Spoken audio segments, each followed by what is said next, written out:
Hi, my name is Savannah Schultz, and today we're going to talk about organizational management and scheduling. I'm at the Rock Bottom Brewery in West Des Moines, Iowa, and I'm talking to you today with Julia Hunt. She is the assistant manager here, and she's going to talk to us about scheduling in a restaurant.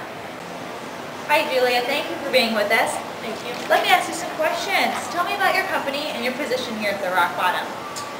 Well, we are a restaurant and brewery, so we make our own delicious beer, and we've got all kinds of, comfort food and some healthy food too. All right. Everything from steaks to pizzas to salads to chicken fried chicken, casual dining, and just like to be a great place for people to come and relax. Wonderful.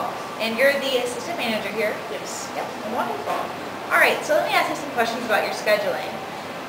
Do you do a forward or backward schedule, and what are the benefits of that? Okay, we do a forward scheduling for scheduling technique. Then basically that's the only way that we can do it because we already know what our staffing needs are going to be, parties and business volume. Wonderful. With the kitchen and the restaurant staff, do you staff them together or apart, or how does that work?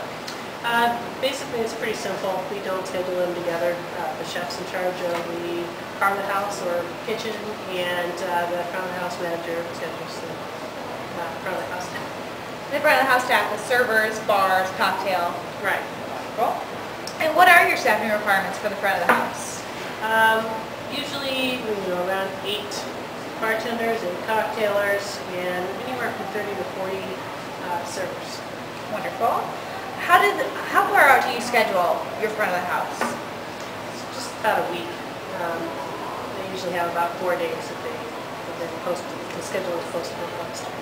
And you do that because of parties coming in and out? Right. It's too hard to anticipate what's going to be happening any further than that. Too many adjustments that have to get made. And during the week, Monday through Sunday, is there variation in how much you're staffing? Definitely. For example, Monday night will be a slower night, so we'll probably only have 5 servers on in the dining room. And versus Saturday night, which is going to be a busy night, we'll have 10 people. Sounds good. That's a lot of people. What kind of conflicts do you see in your job while scheduling? Usually a lot of the conflicts are people's availability, when they request it off, when they say they request it off, but we don't really have it. Any kind of other surprises, last minute parties, illnesses. Things that come up. Yeah. Nothing major though, not typically. Not usually. Wonderful. Yes.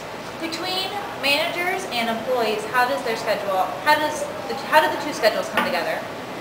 Well, basically the general manager makes the manager schedule, and she does that typically about a month in advance. So we'll have about 4 weeks in our schedule.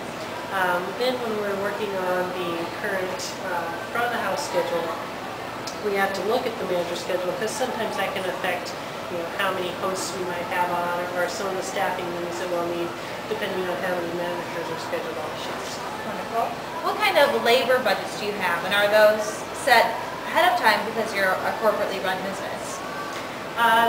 We have some basic guidelines that come from corporate for our budget, where they kind of want to see us be, but then we also use prior year's performance and current trends, and also what parties we do have booked to come up with our own budget that's a little more zeroed into our own specific restaurant. Gotcha. And last question, most important, what portion of your job depends on scheduling? I would say pretty much 100% of it. If I didn't have people scheduled that I need to have scheduled, then I would spend all my time trying to get people in, trying to get them to cover things, and otherwise strapping on an apron and trying to do everybody's jobs, which is obviously ridiculous. So stay organized. Yes. Wonderful. Thank you very much. Thanks for coming with us. Yes. And that's it. Thank you.